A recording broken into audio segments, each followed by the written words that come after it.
여러분 안녕하십니까? 광주 MBC 뉴스데스크입니다. 오늘부터 단계적 일상 회복이 시작됐습니다. 다중이용 시설의 시간 제한이 해제되고 사적 모임 허용 인원도 늘어나는데요. 일상으로 돌아간다는 기대감을 내비친 곳도 있었지만 아직은 상황을 예측할 수 없다는 목소리도 나왔습니다. 우종훈 기자가 취재했습니다. 코로나19 단계적 일상 회복 첫날을 맞은 광주의 한 식당. 사적 모임 인원 제한에 따라 공간을 분리했던 식당 내부방의 가벽이 거쳤습니다. 최대 12명까지 입장할 수 있도록 한 방역수칙 완화에 따른 변화입니다. 식당 업주는 24시간 영업이 가능해지면서 연말연시 술자리를 갖는 손님들이 여유롭게 모임을 즐길 수 있을 걸로 기대하고 있습니다. 또 손님이 줄어들어 식당 직원 역시 감축할 수밖에 없었지만 일상 회복에 따라 신규 채용도 계획하고 있습니다. 영업시간 제한 때문에 많이 힘들어하셨거든요. 근데 이제 저희도 이렇게 아무래도 영업 제한 시간이 많이 없어지면 저희도 이제 그 사람들도 엄청 많이 활성화되고 전체적으로 다 경기가 확실히 많이 살아나겠죠. 반면 단계적 일상 회복에 따른 변화를 마냥 반길 수 없는 곳도 있습니다. 코로나 이전 4,000명이던 회원이 현재 300명으로 줄어든 이 헬스장은 영업시간 제한이 사라졌지만 회원수 증가를 기대하기 어려운 상황입니다. 회원 대다수가 에어로빅과 스피닝, 줌바 댄스 등 그룹 운동을 찾는 이들인데 방역 수칙이 언제 다시 강화될지 예측할 수 없어 섣불리 그룹 운동 회원을 모집할 수 없기 때문입니다. 또 자체적으로 백신 접종 여부를 묻는 이른바 백신 패스를 서면으로 받곤 있지만 개인정보 침해를 주장하거나 백신 접종을 마치지 않은 일부 회원들의 환불 요청도 나오고 있습니다. 기대라고 할 수 있는 부분이 아예 없어요. 그룹 운동을 시작했다가 정부에서 못하게 해버리면 그 회원들에 대한 어떤 배신감이라든가 환불 부분이라든가 이런 게 굉장히 많이 있을 것 같아요. 단계적 일상 회복에 따른 개인 방역 수칙 준수와 함께 현장에서 업주와 이용객의 혼선을 막을 수 있는 방역 당국의 홍보 등 노력이 필요합니다. MBC 뉴스 우종훈입니다. 단계적 일상 회복과 함께 침체됐던 관광지에도 조금씩 생기가 돌고 있는데요. 하지만 코로나19 돌파 감염이 끊이지 않는 등 긴장의 끈을 놓을 수는 없습니다. 양정은 기자의 보도입니다. 위드 코로나 단계적 일상 회복의 1단계 시행 첫날 유달산 해상 케이블카. 영업시간 제한이 풀리고 모임 인원도 12명까지 늘어나면서 단체 관광객들이 끊이지 않고 있습니다. 근데 이제 위드 코로나가 되면서 저희들이 준비를 했어요, 미리. 그래서 16명이서 이렇게 오게 됐는데 물론 각자 지금 다니고 있거든요. 8명씩 이렇게 해서 다니는데 너무 행복하고 좋아요. 사람들의 왕래가 많아지자 인근 식당가도 점심 식사 준비가 한창입니다. 일상 회복이 시작되면서 관광지 주변 상인들도 앞으로 활기를 띨 분위기에 기대감이 커지고 있습니다.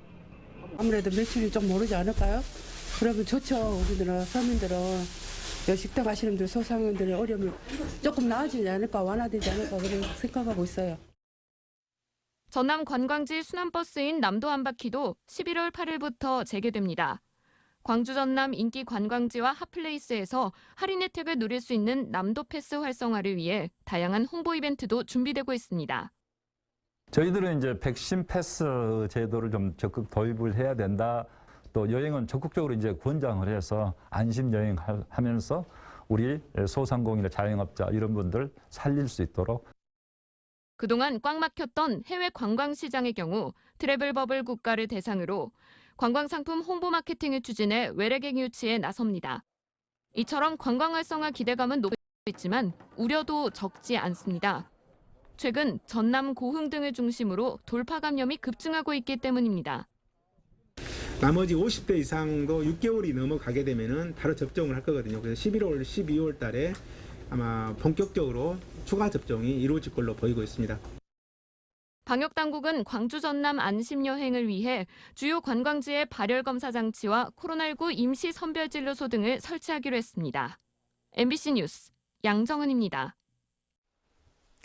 이런 가운데 광주의 코로나19 병상은 80% 정도 여유를 보이고 있습니다. 광주시에 따르면 국가지정병원과 전담병원, 생활치료센터 등에 마련된 코로나19 병상 491개 가운데 현재는 398개 병상, 비율로는 81%가 비어 있습니다. 또 입원 환자 93명 가운데 60%가 넘는 59명이 생활치료센터에 입원해 있고 위중증 환자는 1명도 없는 것으로 나타났습니다. 광주시가 모든 시민에게 재난지원금을 주는 방안을 추진하고 있습니다. 이름은 일상회복지원금이라고 붙였는데요. 1인당 10만 원씩 내년 설 직전에 지급하는 방안이 유력합니다. 보도에 윤근수 기자입니다. 광주시가 일상회복지원금 지급을 위한 협의 절차에 들어갔습니다. 지급액은 1인당 10만 원씩, 총 예산은 1,480억 원 정도로 추산됩니다. 광주시는 코로나19 방역에 모범적으로 참여해준 시민들을 위로하고 소상공인을 돕기 위한 것이라고 밝혔습니다. 어려운 여건 속에서도 적극 협조해 주신 시민들께 일상회복 지원금을 드려서 희망을 드리고 그리고 어려움에 처해 있는 소상공인과 자영사업자를 지원하기 위한 것입니다.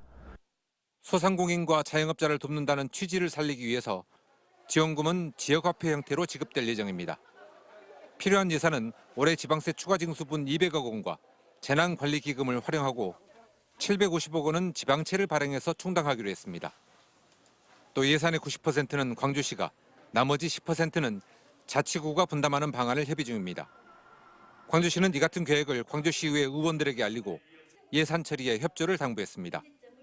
광주시의회는 예산안이 상정되면 구체적으로 심의하겠다는 원론적인 입장입니다. 하지만 일부 의원들은 재정 건전성을 이유로 부정적인 견해를 나타내고 있습니다. 여기엔 설을 앞두고 모든 시민들에게 빚을 내서 지원금을 주는 게 선거용 아니냐는 의심도 깔려 있습니다.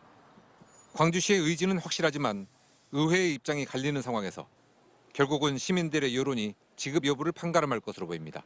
MBC 뉴스 윤문수입니다.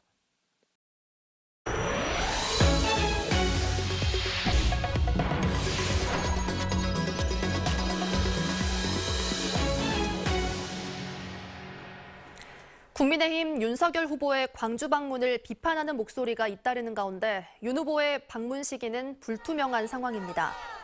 민주노총 광주본부는 성명을 통해 윤 후보의 광주 방문 계획은 사과 코스프레로 지지율을 올려보려는 꼼수라고 주장했고 광주 전남 대학생 진보연합도 기자회견을 열어 방문 반대 입장을 밝혔습니다.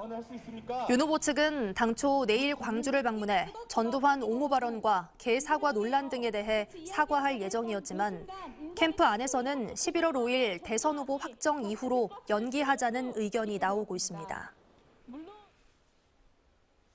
기아 타이거즈가 성적 부진에 대한 책임을 묻고 팀 분위기를 쇄신하기 위해 맷 윌리엄스 감독을 사실상 경질했습니다. 기아 타이거즈 구단은 윌리엄스 감독과의 계약을 해지함에 따라 오는 4일부터 시작되는 마무리 훈련 기간 1군은 김종국 수석 코치, 퓨처스 선수단은 이범호 총괄 코치가 맡게 되고 빠른 시일 내 후임 감독을 선임할 계획이라고 밝혔습니다. 조계현 단장과 이화원 대표도 윌리엄스 감독과 동반 사퇴했고 신임 대표이사에는 최준영 기아 부사장이 내정됐습니다.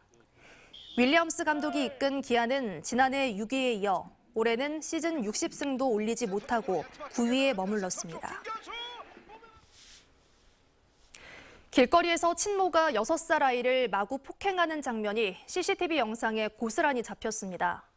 폭행당한 아이는 친모와 분리 조치된 상태인데요. 관할구청은 친모의 폭행이 상습적이었는지 조사하고 있습니다. 이다현 기자가 취재했습니다. 지난달 28일 오후 광주 북구의 한 상가 앞 길가에 차량 한 대가 멈춰서더니 뒷문에서 남자아이가 내립니다. 잠시 뒤 운전석에서 한 여성이 내리더니 다짜고짜 아이를 마구 때리기 시작합니다.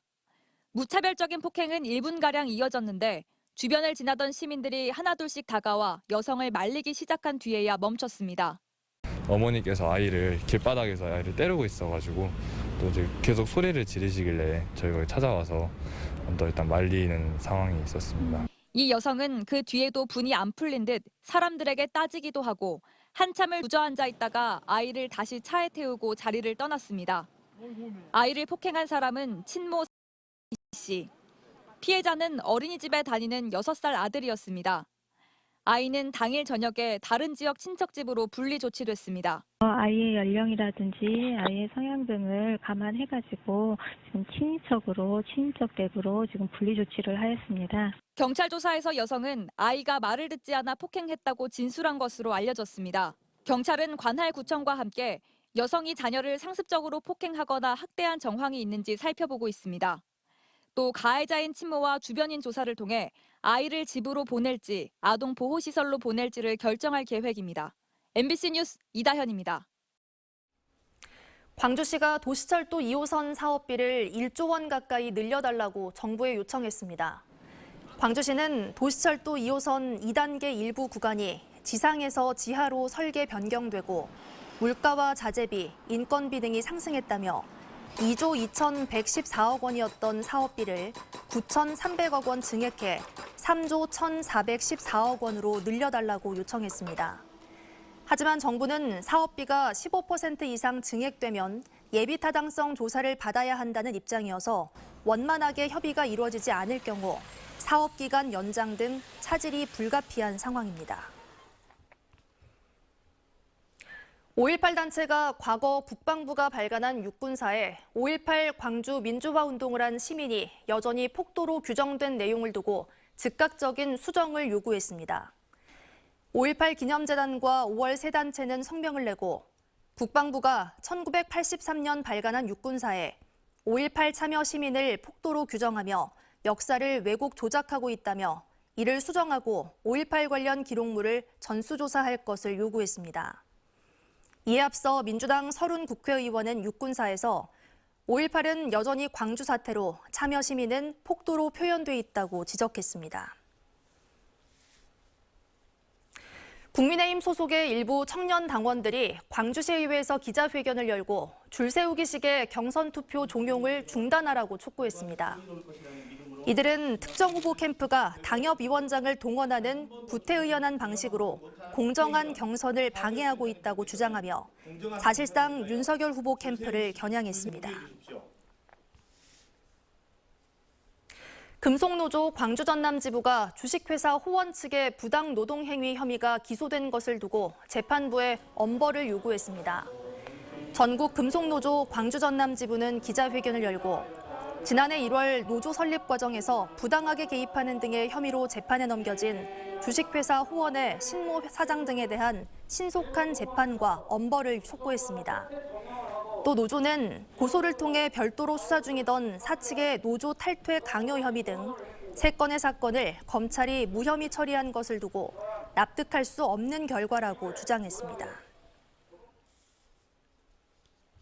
오는 18일 치러지는 2022학년도 수능시험에 광주와 전남 지역에서는 지난해보다 소폭 증가한 3만 1,500여 명이 응시하는 것으로 집계됐습니다. 교육당국에 따르면 광주 지역 응시 인원은 지난해보다 656명 늘어난 17,000여 명, 전남 지역은 273명 증가한 14,000여 명이 수능시험을 치릅니다.